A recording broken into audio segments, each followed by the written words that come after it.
He sat in the dimness of the bunker, surrounded by screens and the hum of Soviet military equipment, when the alarms began to shriek. It was just past midnight on September 26, 1983, and Lieutenant Colonel Stanislav Petrov was about to face a decision that would determine whether millions of people lived or died. Above him, satellites orbited silently in space, their sensors trained on the United States. And those sensors were now screaming that America had just launched a nuclear missile aimed directly at the Soviet Union. Petrov had less than 5 minutes to decide whether to report the attack up the chain of command, a report that would almost certainly trigger a full-scale nuclear counterstrike. The protocol was clear. The training was unambiguous. But something deep in his gut told him that what he was seeing on those screens might not be the truth. This wasn't supposed to happen.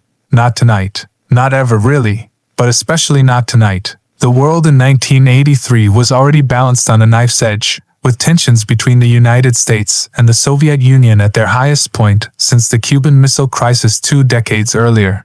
Just 3 weeks before Petrov sat down for his shift at Serpukhov 15, the secret bunker south of Moscow that housed the Soviet Union's early warning system, a Soviet fighter jet had shot down Korean Airlines Flight 007, killing all 269 people aboard, including a United States congressman. President Ronald Reagan had called the Soviet Union an evil empire and was pushing forward with plans to deploy intermediate-range nuclear missiles in Western Europe. The Soviets were convinced that America was planning a first strike, a surprise nuclear attack that would attempt to destroy the Soviet Union before it could retaliate. American intelligence agencies, for their part, were equally convinced that the Soviets might launch their own preemptive strike. Both sides had thousands of nuclear weapons pointed at each other, and both sides had early warning systems designed to detect an incoming attack with enough time to launch their own missiles before they were destroyed. Stanislav Petrov wasn't supposed to be there that night.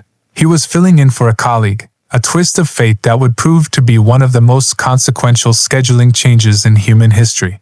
At 44 years old, Petrov was a veteran of the Soviet Air Defense Forces, a trained engineer who understood the systems he was monitoring better than most. He had helped develop the very early warning system he was now operating, which gave him an unusual perspective. He knew its capabilities, but he also knew its limitations. The satellite detection system, codenamed OCO, or I, was relatively new, having been deployed just 2 years earlier. It used infrared sensors to detect the heat signatures of missile launches, and when those sensors saw something that looked like a launch, they were designed to alert the command center immediately. When the first alarm sounded, every officer in the bunker froze. The large screen in front of Petrov displayed a single word in bright red letters that roughly translated to launch. The computer system was reporting with the highest level of confidence that the United States had just launched an intercontinental ballistic missile.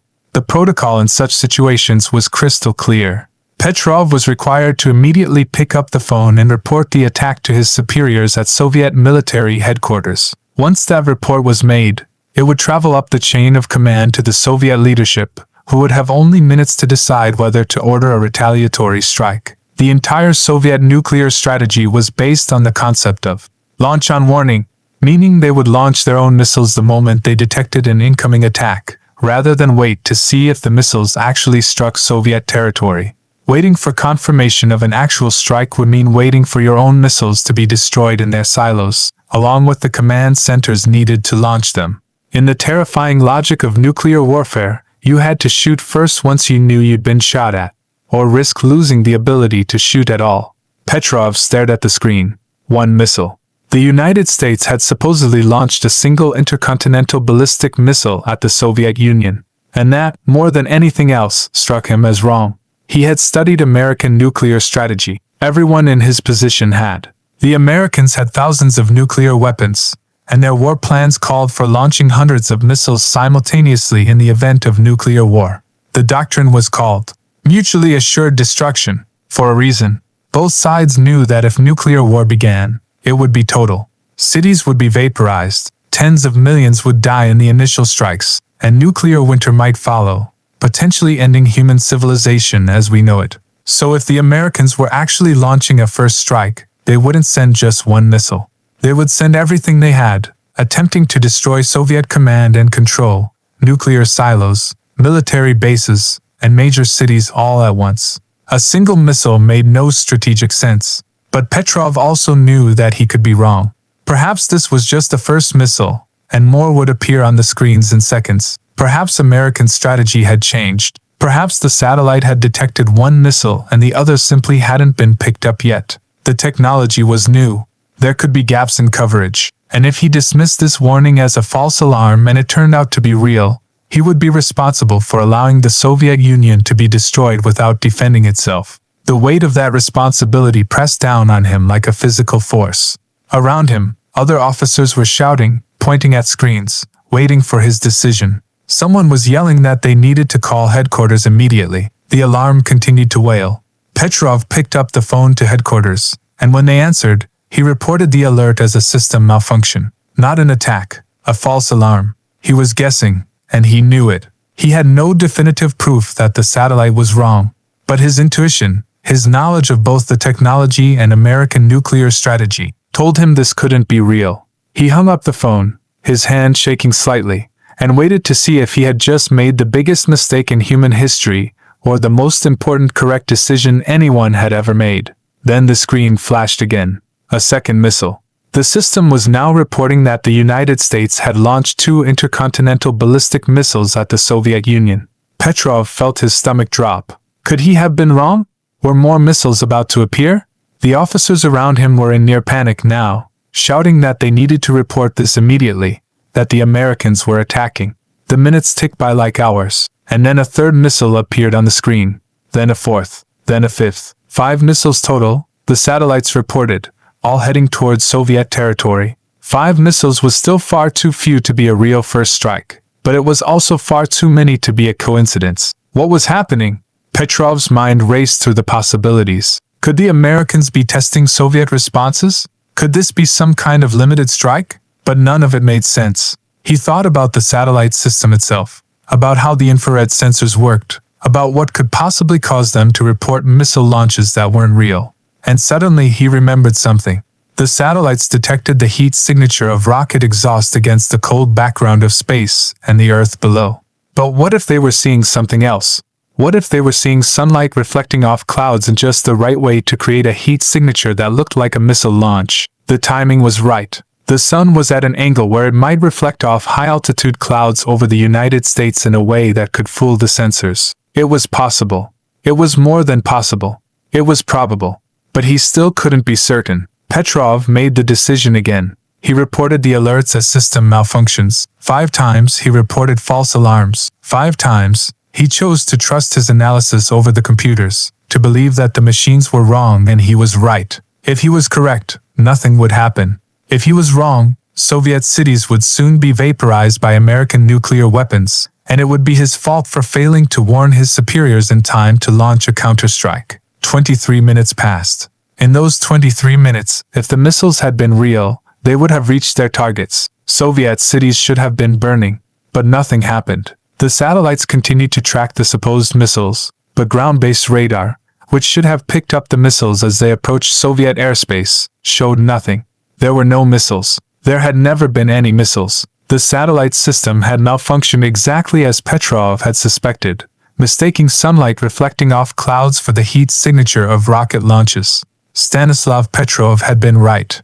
He had also, without exaggeration, saved the world. But you wouldn't have known it from how the Soviet military treated him afterward. Petrov's decision, while correct, had exposed serious flaws in the new satellite early warning system, and embarrassing the military was not a career-enhancing move in the Soviet Union. He received no official recognition for his actions. Instead, he was quietly transferred to a less sensitive position and subjected to intense questioning about why he had failed to follow protocol. The official report on the incident mentioned him only briefly and focused primarily on the technical failures of the satellite system. Petrov took early retirement in 1984, just a year after the incident, and lived in relative obscurity. The Soviet government classified the entire event, and for years, virtually no one outside a small circle of Soviet military officers knew how close the world had come to nuclear war that night. The truth only emerged years later, after the Cold War had ended and the Soviet Union had collapsed. In the late 1990s, as formerly classified documents began to be released, The story of what happened on September 26, 1983, finally became public. Historians and journalists pieced together the details of that night, tracking down Petrov and the other officers who had been in the bunker. What they discovered was chilling. If Petrov had followed protocol and reported the attack as real, Soviet military headquarters would have had less than 5 minutes to decide whether to launch a retaliatory strike before American missiles supposedly destroyed their ability to respond. And in 1983, with tensions at their peak and Soviet leadership convinced that the Americans might strike at any moment, the odds were high that they would have ordered a launch. The Soviet Union would have fired hundreds of nuclear weapons at the United States. The United States, detecting the Soviet launch, would have fired its own missiles. Within an hour, every major city in both countries would have been hit. Hundreds of millions of people would have died. And all of it would have been based on a false alarm, on sunlight reflecting off clouds. The incident wasn't the only nuclear close call during the Cold War, but it was among the most dangerous precisely because it put a single individual in a position where his decision, made in minutes with incomplete information and under enormous pressure, would determine whether nuclear war began. This was the terrifying reality of the Cold War nuclear system. Both sides had built massive arsenals capable of destroying each other many times over, and both sides had put those arsenals on hair-trigger alert, ready to launch within minutes of detecting an attack. The theory was that this hair-trigger stance, this constant readiness to launch on warning, would deter nuclear war by making it clear that neither side could win. But it also meant that a technical malfunction, a misinterpreted sensor reading, or a bad decision made under pressure could accidentally start the very war the system was designed to prevent. Other false alarms occurred throughout the Cold War. In 1979, American computers at NORAD, the North American Aerospace Defense Command, indicated that the Soviet Union had launched a massive nuclear strike. American bomber crews actually started their engines and began taxiing for takeoff before someone realized that a training tape showing a simulated Soviet attack had accidentally been loaded into the warning system computers. In 1980, a faulty computer chip at NORAD caused the system to report that Soviet submarines had launched missiles at the United States. In 1995, well after the Cold War had supposedly ended, Russian early warning systems detected a rocket launch off the coast of Norway. Russian military officers brought the nuclear briefcase to President Boris Yeltsin, and for several tense minutes, Russia came close to launching its nuclear arsenal. The rocket turned out to be a Norwegian scientific probe studying the Northern Lights, but Norwegian authorities had failed to properly notify Russia about the launch. Each of these incidents ended without catastrophe, but often only because someone, somewhere in the chain of command, made the decision to pause, to investigate further, to trust their judgment over the computers. Stanislav Petrov was one of those people, and his decision on September 26, 1983, stands as perhaps the most consequential act of clear-headed judgment during the Cold War. He didn't follow the rules. He didn't do what his training and the protocol demanded. He used his expertise, his knowledge of technology and strategy, and his human judgment to make a decision that the computers and the procedures couldn't make. And in doing so, he prevented what would have been the greatest catastrophe in human history. After the story became public, Petrov finally received recognition for his actions. In 2006, the Association of World Citizens gave him an award and $1,000, which he said he spent on new home furnishings. In 2004, he traveled to the United States and was honored at the United Nations. Kevin Costner met with him and helped produce a documentary about his story. Various organizations and governments awarded him medals and honors. He gave interviews, appeared in documentaries, and became known as the man who saved the world. But Petrov himself always seemed somewhat uncomfortable with the attention. In interviews, he downplayed his role, insisting that he had simply been doing his job and that he wasn't a hero. He pointed out that he didn't actually have the authority to prevent a launch. He could only report what the satellites were telling him, and he chose to report it as a false alarm. The actual decision to launch or not launch would have been made by others higher up the chain of command. But historians who studied the incident disagreed. Given the tensions in 1983 and the Soviet hair-trigger nuclear posture, if Petrov had reported the attack as real, the odds were very high that the Soviet leadership would have launched. Stanislav Petrov died on May 19, 2017, at the age of 77.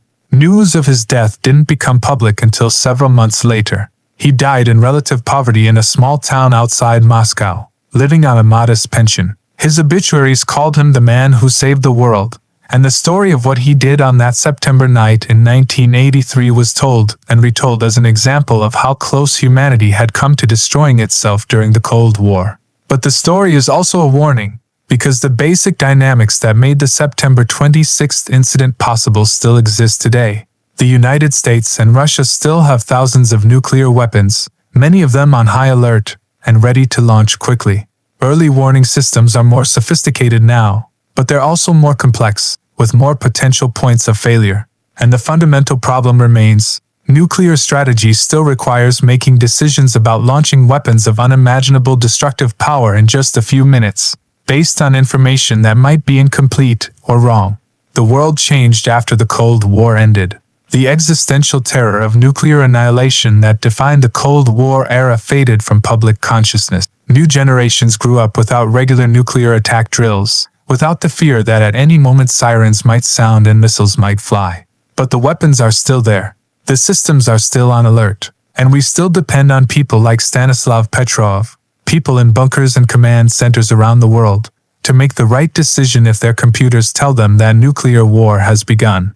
Petrov's story reminds us that we're all still here in part because of the judgment and courage of individuals we've never met, people who at crucial moments chose wisdom over protocol, investigation over immediate response, peace over the terrible certainty of war. He had 5 minutes to decide, and he chose to save humanity. We can only hope that if such a moment comes again, whoever faces that decision will have the same courage and clarity of thought that Stanislav Petrov showed on that September night in 1983, when one man's judgment stood between civilization and catastrophe, and chose correctly.